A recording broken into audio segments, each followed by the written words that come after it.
अत्यंत पिछड़ा की बेटी का, दलित का बेटी का सवाल आता है तो लोग चुप्पी साध लेते हैं। पूरे मामले को शासन ने लीपापोती किया और राज्य की सरकार ने इस अत्यंत पिछड़ा की बेटी के साथ हुए इस दुर्व्यवहार के बाद हत्या पर संज्ञान तक नहीं लिया गया। मुजफ्फरपुर में रितु चौधरी की 16 साल की बेटी आयशा के साथ मुजफ्फरपुर में हुई दर्दनाक हादसा। आयशा चौधरी की मां रितु चौधरी ने आयशा चौधरी के साथ हुई घटना को लेकर पत्रकारों के समक्ष खुलासा की है। दरअसल मुजफ्फरपुर में दरिंदों ने रितु चौधरी की बेटी आयशा चौधरी के साथ दुष्कर्म किया।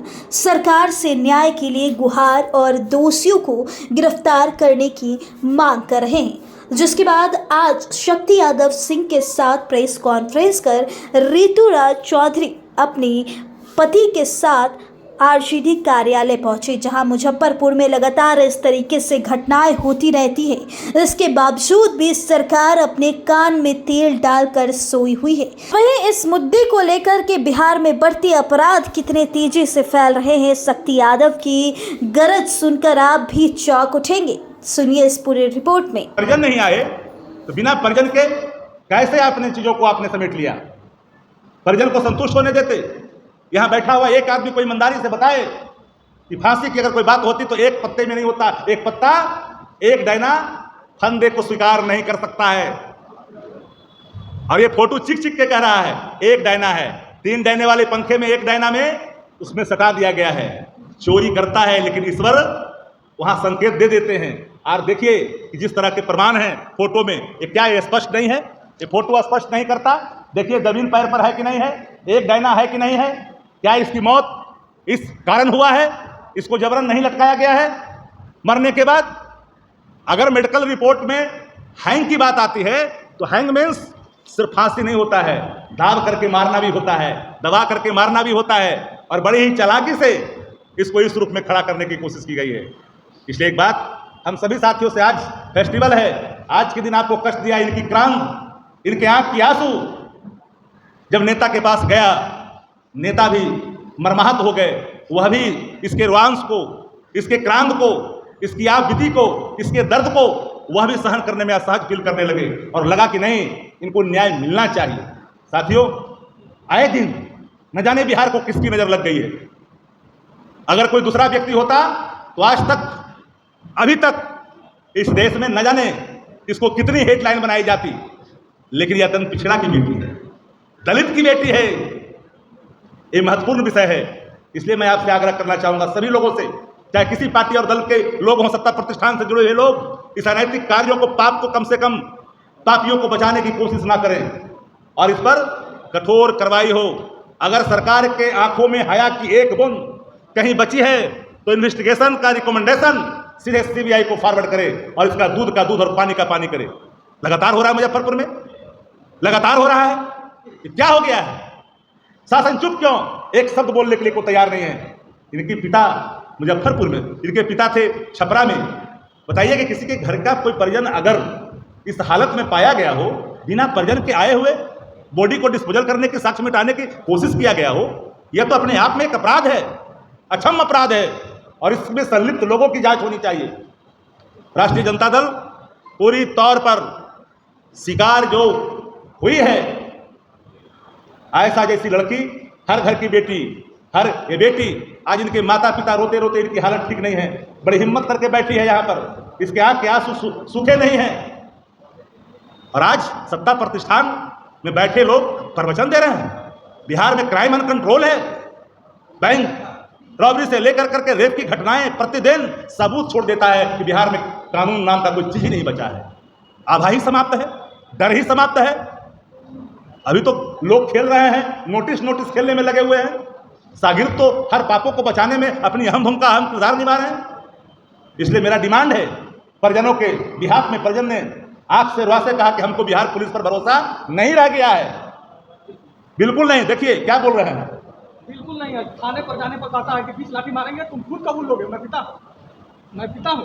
आयशा कुमारी मेरी बेटी है, जो 2 महीने पहले अभी हाल ही में मुजफ्फरपुर पार्वती गर्ल्स हॉस्टल में रहने के लिए गई थी। बोलिए, रोइए मत, बोलिए। मेरी बच्ची जो बहुत ही एक्साइटेड थी हॉस्टल जाने के लिए, ऐसा क्या हुआ मेरी बेटी के साथ जो ऐसी अवस्था में पाई गई? जो बेटी बुधवार की रात को मुझसे बात करती है, जो एकदम ठीक थी, जो खाना खाने के लिए गई। जब उसने कहा मैं पढ़ रही हूँ मम्मी, मैं अभी खाना खाने नहीं जाऊँगी। मैंने कहा जाओ बेटा खाना खा के आओ, तब बाद में पढ़ाई करना। फिर वो जब खाना खा के लौटी तो फिर दोबारा मैंने फ़ोन करके पूछा कि खाना खा ली? उसने कहा हाँ खाना खा ली, अभी पढ़ाई करना है। मैंने कहा ठीक। उसने कहा था नींद नहीं आ रही है मम्मी। मैंने कहा कुछ दिन के लिए छुट्टी लेकर घर आ जा, बहुत गर्मी थी। उसने कहा कि बहुत गर्मी है। फिर भी उसने कहा कि ठीक है अभी पढ़ाई करनी है मम्मी, कल सुबह हम बात करेंगे। जब कल सुबह मैं फ़ोन लगाती हो तो मेरी बेटी फ़ोन नहीं उठाती है। मुझे लगा कि शायद उसने कहा था बहुत लिखना है मुझे, या तो लिख, फ़ोन साइलेंट होगा, लिख रही होगी, या तो सो रही होगी। कई बार फ़ोन करने के बाद भी उसने फ़ोन रिसीव नहीं किया। लेकिन जब 2 बजने के बाद जब मुझे फ़ोन कॉल आता है एक लड़की के द्वारा, वो भी रोते हुए, वो कहती है कि जल्दी से आ जाइए, आयशा को कुछ हो गया है। फिर दूसरे ही फ़ोन कॉल वो मुझे करती है, इसकी लाश को यहाँ से हटाया जा रहा है, आप जल्दी से यहाँ आ जाइए। उस समय मेरा बेटा घर पे खाना स्कूल से ही लौटा था, जो कि खाना खाने ही जा रहा था। उसने तुरंत मुझसे फ़ोन लेके अपने पापा को फ़ोन किया। उसने कहा सर को तुरंत फ़ोन करिए, आयशा को कुछ हो गया है।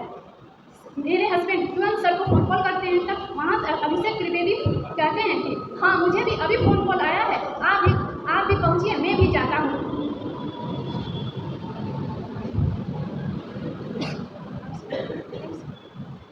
फिर मेरे वहाँ मुजफ्फरपुर में मेरे परिजन, मेरी ननद और मेरे भगना है, वहाँ तुरंत में फ़ोन कॉल के हॉस्टल हम भेजते हैं।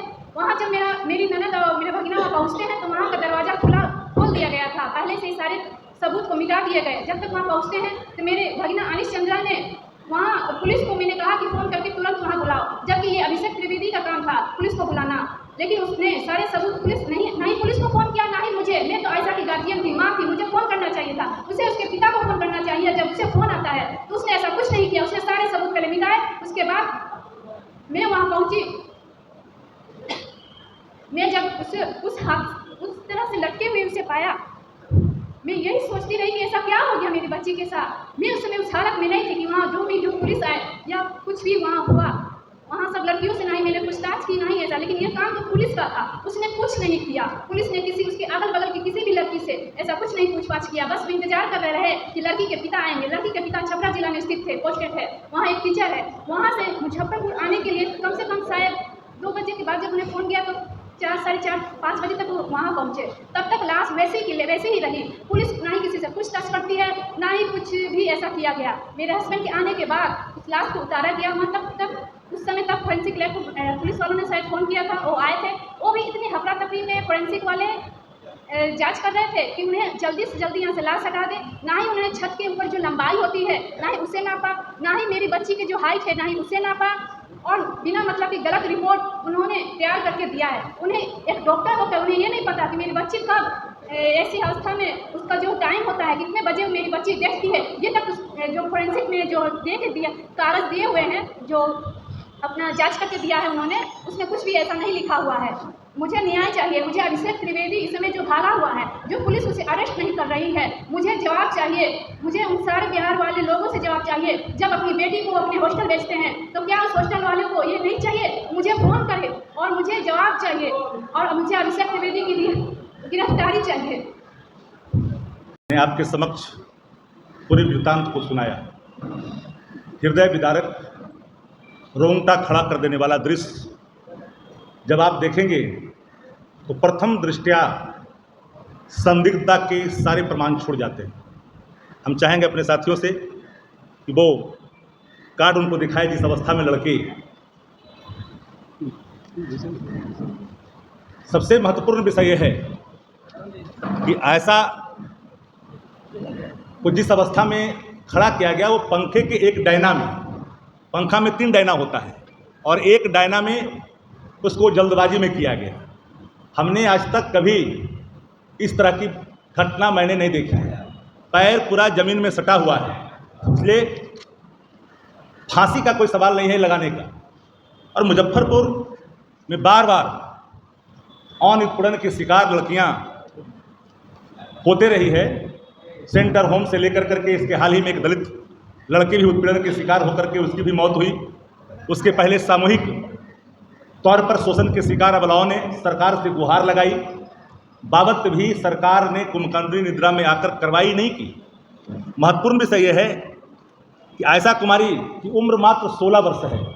हाल ही में मैट्रिक पास कर करके 2 महीना पहले पार्वती गर्ल्स हॉस्टल में वो गई थी शिक्षा पूरा करने के लिए। त्रिवेदी नाम का आदमी जो संचालक है और अभिषेक त्रिवेदी, उसके बारे में हम समझते हैं कि हर लोग जानते हैं और उनके रसूख का भी पूरा ध्यान सबको है कि रसूखदार लोग हैं। जब 2 माह पहले गई, कोई उसका कारण नहीं, उसके बावजूद भी इसे हत्या के बदले इसको आत्महत्या का रूप देने की कोशिश की गई। सच ये है कि आयशा के साथ जो दुर्व्यवहार हुआ उस साक्ष्य को मिटाने की कोशिश की गई। सीसीटीवी कैमरे में संदिग्ध व्यक्ति को देखा गया और सीसीटीवी कैमरे में जो संदिग्ध व्यक्ति है वो गर्ल्स हॉस्टल में क्या कर रहा है। अपनी माँ से बात करती है रात में, अत्यंत पिछड़ा की बेटी है। मैं बार बार कहता हूँ, हम डिस्क्रिमिनेशन रेप के मामले में नहीं करना चाहते। कुछ लोग कुछ मामले में हाय तौबा मचाते हैं, लेकिन अत्यंत पिछड़ा की बेटी का, दलित का बेटी का सवाल आता है तो लोग चुप्पी साध लेते हैं। इस पूरे मामले की फॉरेंसिक जांच में जितनी जल्दबाजी की गई, मेडिकल रिपोर्ट में जो जल्दबाजी की गई, ये सब रसूख का प्रमाण है। और मैं मानता हूं कि पूरे मामले को शासन ने लीपापोती किया और राज्य की सरकार ने इस अत्यंत पिछड़ा की बेटी के साथ हुए इस दुर्व्यवहार के बाद हत्या पर संज्ञान तक नहीं लिया गया। ये बड़ा ही गंभीर सवाल है। लगातार महिलाओं पर उत्पीड़न ने बिहार का सर नीचे किया है। दूसरे जगह कहीं कुछ होता है तो हाय तौबा मचाने वाली एनडीए इस विषय पर चुप्पी क्यों? दलितों की बेटी पर चुप्पी क्यों? आयशा अत्यंत पिछड़ा की बेटी है इसलिए चुप्पी है, राज्य की सरकार चुप्पी साध रखी है। इस पूरे मामले में प्रथम दृष्टया चीख चीख करके कहती है कि हत्या है और इस साक्ष्य को मिटाने की कोशिश की गई है। हम हाई लेवल जांच की मांग करते हैं। इनके परिजन चाहते हैं कि इस पूरे मामले को सीबीआई को दिया जाए और ये मामला सीबीआई को जाए और दूध का दूध और पानी का पानी हो। हर मामले में सीबीआई का राग रगड़ाने वाली भारतीय जनता पार्टी बिहार के मामले में चुप्पी क्यों? आए दिन ऐसी कितने ऐसा जो लड़की है, बताओ, जिसकी उम्र ही मात्र 16 वर्ष है, हाल ही मैट्रिक पास की है सीबीएसई बोर्ड से, जिसका कोई वास्ता किसी से नहीं। अगर हॉस्टल शोषण का अड्डा बनेगा तो फिर हर परिवार का, हर गार्जियन अपने परिजनों के संदर्भ में, अपने बच्चों के संदर्भ में एक बार जरूर चिंतन करेंगे। सरकार पूरी तरह से अचेत है और गंभीर नहीं है ऐसे मामलों पर। यही कारण है कि बिहार के हर कोने से रेप की घटनाओं की खबर लगातार बदस्तूर जारी है और ये खबर आप लोग भी दिखाते हैं। मीडिया साथियों, एक आग्रह जरूर करेंगे कि अत्यंत पिछड़ा की बेटी को न्याय मिलनी चाहिए। आज उनके परिजन आंख में आंसू लिए बड़ी हिम्मत करके आपके बीच आए हैं और ये आग्रह कर रहे हैं। सोचिए कि अगर किसी के घर की बच्ची होती, फूल जैसी बच्ची जिसकी उम्र अभी मात्र 16 है, कच्ची उम्र की बच्ची के साथ अगर ये मानवीय, दिल दहलाने वाला, हृदय विदारक घटनाओं को अंजाम दिया जाएगा और शासन लापरवाह रहेगी, मानो कि शासन को पता ही नहीं कि कोई घटना हुआ है। इनके परिजन जब जाते हैं तो लाठी मारने की धमकी देता है पुलिस प्रशासन, कहता है जो करना है कर लो। ये रसूखदार लोग हैं। ये कौन है? ये कैसा रसूखदार है? कहाँ तक पहुँच है ऐसे लोगों की जो दिन दहाड़े किसी बेटी बहन को इस तरह के कुकर्म के बाद हत्या को अंजाम दे और साक्ष्यों को मिटाने के लिए सारे